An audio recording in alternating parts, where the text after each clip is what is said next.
দেখবেন ওয়াজ করবার গেলে এখন এখন আবার নতুন কিছু, ওই যে খুচরা হাইব্রিড নেতা বাইর হইছে,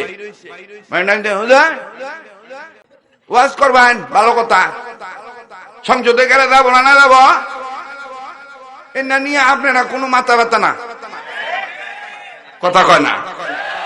রাজনীতির কথা কোরআনে আছে না নাই? নামাজ কায়েম করা যেমন আল্লাহর হুকুম, ফরজ ইবাদত। আমার ভোট আমি দেব আল্লাহর আইনের পক্ষে দেব, এটা আল্লাহর পক্ষের ফরজ ইবাদত। এটা যারা মানবে না, যারা মানতে দিবে না, যারা মানতে চায় না, তারা নামের মুসলমান, কামের মুসলমান হতে পারে না। আরে ভালো কাজে জান্নাত মিলবে, মন্দ কাজে, আরে ভালো কাজে জান্নাত মিলবে, মন্দ কাজে। আমাদের সিদ্ধান্ত একটাই, কেরা ক্ষমতা দেব না দেব ওটা নিয়ে আঙ্গুর কান্দা বালিশ ভিজানোর দরকার নাই। কিন্তু আমরা মুসলমান হিসেবে আমরা জানাইতে চাই, এবারে ভোট দেব ভাই সেই মানুষের যে মানুষ পক্ষে থাকে আল কোরআনে, এর বাইরে কোনো কথা নাই। ঠিক এবারে ভোট দেব ভাই সেই মানুষের যে মানুষ পক্ষে থাকে আল্লাহ হাদিসে। দেখেন তো কার সাফা দিয়া কথা বাইর হয় না, কথা কয় না, মনে করবেন ওই গ্রুপের লোক, কথা কন ঠিক কিনা? এবারে ভোট দেব ভাই সেই মানুষের যে মানুষ পক্ষে থাকে আল কোরআনে। ওরা যে বাদাম খাইতেছে, যে পেটে ঢুকাইবো বাদে, আল্লাহ আমি আর কিছু কইলাম না, না কম না। মানুষ আছে, মানুষ আছে, কথা একটাই। আমি নিজে কবিতাটা লিখেছি, নিজেই গজলের সুরটা দিছি, বলবো? ভালো কাজে জান্নাত মিলে, মন্দ কাজে জাহান্নাম। কয় না? আরে ভালো কাজে জান্নাত মিলবে, মন্দ কাজে জাহান্নাম। এক শ্রেণীর মানুষ আছে গুনার কাজে সময় পাবে না, এক শ্রেণীর মানুষ আছে গুনার কাজে সময় দিবে, করবে না কোন নেকির কাম। ভালো কাজে জান্নাত মিলবে, মন্দ কাজে জাহান্নাম। সবাই ভালো কাজে জান্নাত মিলবে, মন্দ কাজে না। এতগুলো মানুষের আওয়াজ হইতেছে না, সবাই একসাথে বলবেন, ভালো কাজে জান্নাত মিলবে, মন্দ কাজে। ছাত্র ভাইরা, আজিজ তলবার, আমার কলিজার টুকরা, তোমরা আগামী প্রজন্মের ভবিষ্যৎ, জাতির উজ্জ্বল সন্তানের ভূমিকা পালন করতেছ। এজন্য ঠোঁটস্থ, মুখস্থ, পাঠস্থ, মনস্থ, যুগস্থ নিয়মিত আমলে যেন অভ্যস্ত হতে পারো, এজন্য কথাগুলি একটু মুখস্থ করে নাও। ভালো কাজে জান্নাত মিলবে, মন্দ কাজে, আরে ভালো কাজে জান্নাত মিলবে, মন্দ কাজে। মানুষ রূপে জন্ম নিয়া জানোয়ারের ভাব দেখান, নামাজ রোজা ছেড়ে দিয়া পরিচয় দেন গো মুসলমান। মানুষ রূপে জন্ম নিয়া জানোয়ারের ভাব দেখান, নামাজ রোজা ছেড়ে দিয়া পরিচয় দেন মুসলমান। আবার ভোটের সময় আসলে পরে, আবার ভোটের সময় আসলে পরে ধর্মের লেবাস পড়িয়া জনগণকে দেন যে পাম। ভালো কাজে জান্নাত মিলে, মন্দ কাজে জাহান্নাম। ঠিক না? ভালো কাজে জান্নাত মিলে, মন্দ কাজে, আরে মুখস্থ হয় নাই রে। ভালো কাজে জান্নাত মিলে, মন্দ কাজে। টুপি দাড়ি জুব্বা পাগড়ি এক শ্রেণীর লোকে দেখে, উগ্রবাদী মৌলবাদী জঙ্গিবাদী বলিয়া ডাকে। ওরে নিজের ত্রুটি ঢেকে রেখে, নিজের ত্রুটি ঢেকে রেখে আলেম ওলামার গায়ে বদনাম। ভালো কাজে জান্নাত মিলবে, মন্দ কাজে, আরে ভালো কাজে জান্নাত মিলবে, মন্দ কাজে। চলবো ভাই, বুড়া হয়ে গেছি গা। হ্যাঁ, পুরান চাউল বাড়তে পারে। ওস্তাদের মা ভালো কাজে জান্নাত মিলবে, মন্দ কাজে জাহান্নাম। ভালো কাজে জান্নাত মিলবে। সামনের বাইরে চুপ থাকেন, পিছনের বাইরা একটু দেখতে চাই জান্নাতি দল নাকি জাহান্নামী দল হতে চায়। ভালো কাজে জান্নাত মিলবে, মন্দ কাজে। এবার পিছনে বাইরে চুপ থাকেন, সামনের বাইরা। ভালো কাজে জান্নাত মিলবে, মন্দ কাজে।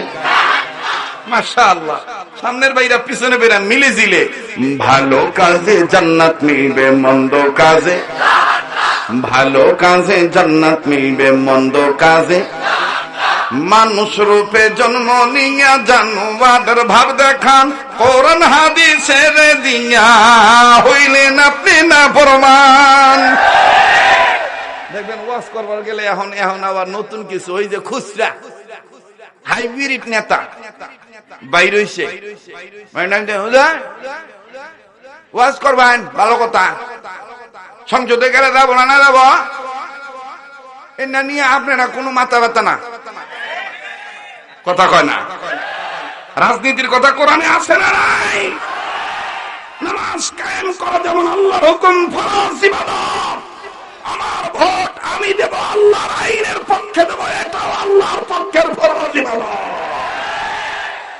এটা যারা মানবে না, যারা মানতে দিবে না, যারা মানতে চায় না, তার নামের মুসলমান কামের মুসলমান হতে পারে না। আরে ভালো কাজে জান্নাত মিলবে, মন্দ কাজে। আরে ভালো কাজে জান্নাত মিলবে, মন্দ কাজে। আমাদের সিদ্ধান্ত একটাই, কেরা ক্ষমতা দেব না দেব ওটা নিয়ে আঙ্গুল কান্দা বালিশ ভিজানোর দরকার নেই।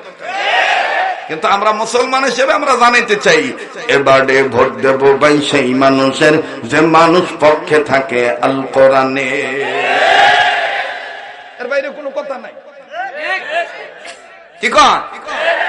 এবারে ভোট দেব ভাই সেই মানুষের যে মানুষ পক্ষে থাকে আল্লাহ হাদিসে। দেখেন তো কার সাফা দিয়ে কথা বাইর হয় না, কথা কয় না, মনে করবেন ওই গ্রুপের লোক, কথা কন ঠিক কিনা? এবারে ভোট দেব ভাই সেই মানুষের যে মানুষ পক্ষে থাকে আল কোরআনে। নারায়ে তাকবীর, নারায়ে তাকবীর। আল কোরআনের আলো, আল হাদিসের আলো। কোরআন হাদিস যেখানে, আলেম ওলামা যেখানে। আজকের মাহফিল চলছে চলবে, আজকের মাহফিল কতক্ষণ চলবে?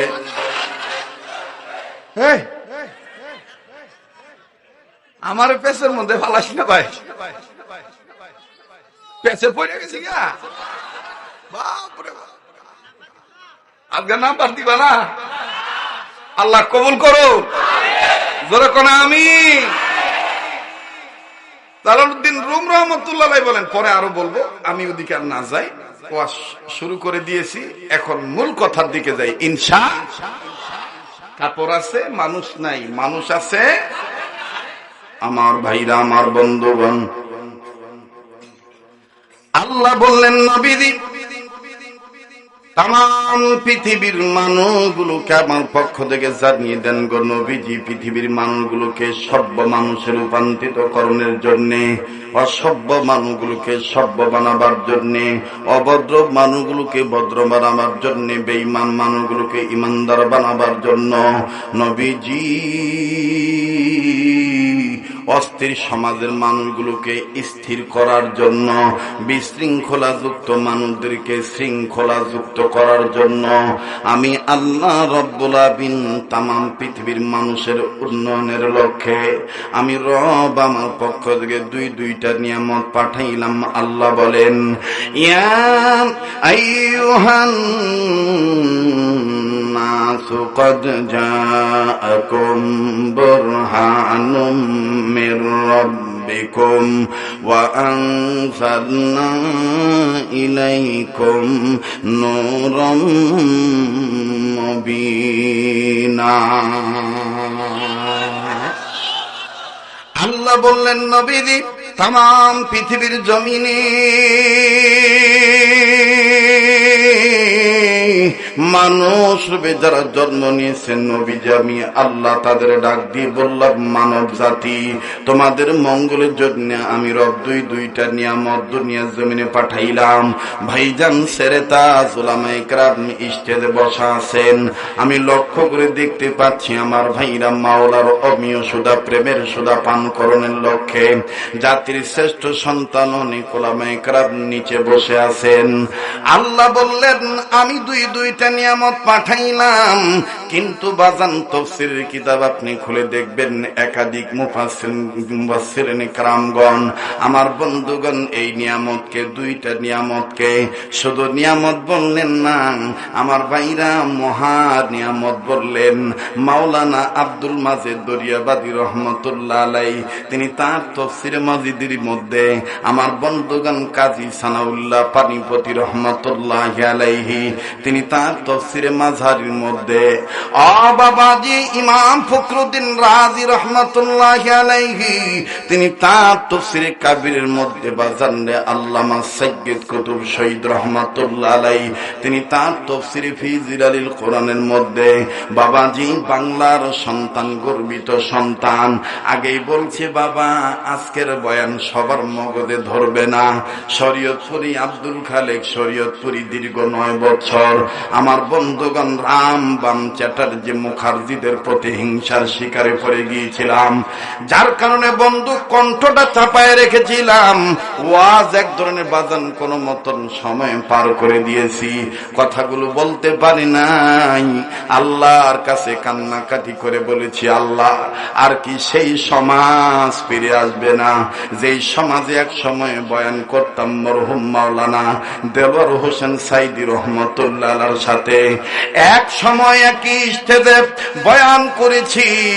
আমার বন্ধুগণ ফুরফুরার পীর আব্দুল হাই আল্লাহু আকবার আব্দুল কাখার আব্দুল আনসার আব্দুল আমার বন্ধুগণ সিদ্দিকী রহমতুল্লাহ আলাইহি বয়ান করেছি। শৌসিনার পীর সাহেবের সাথে বয়ান করেছি বন্ধু ছোট্ট মানুষ হিসেবে চরমনের মরহুম পীর ফজলুল করিম রহমতুল্লাহ আলাইহির সাথে বাবাজি বয়ান করেছি। জগতের বাংলার জমিনের একজন নক্ষত্র বক্তা সুললিত কণ্ঠেশ্বরের বক্তা বাজান এখনো জীবিত আছে আমার বন্ধুগণ মাওলানা মীর মোহাম্মদ হাবিবুর রহমান যুক্তিবাদী। আমার বন্ধুগণ আমার ভাইরা আরো বয়ান করেছিলাম রাজবাড়ী গোয়ালন্দের পীর সাহেব রহমতুল্লাহ আলাইহি শাহ আব্দুল হক আব্বাসী রহমতুল্লাহ আলাইহি। আহারে আজতেই সেই সমস্ত মুরব্বীরা নাই, ওয়াজ মাহফিলের মধ্যে কেমন জানি ভেলকিবাজি শুরু হয়ে গেছে। না পেরেছি বলতে, না পেরেছি সইতে। আমার বন্ধুগণ আল্লাহর কাছে কান্নাকাটি করেছি। আল্লাহ রব্বুল আলামিন আবার সেই সময় ফিরে দিয়েছেন, তার বান্দার কণ্ঠটাও আল্লাহ আগের মতন চৌচির করে দিয়েছে। সুবহানাল্লাহ কোন, আল্লাহু আকবার কোন। আমার বন্ধুগণ লম্বা করব না, অন্য প্রসঙ্গে যাব না, একটু অনুরোধ করে বিনয়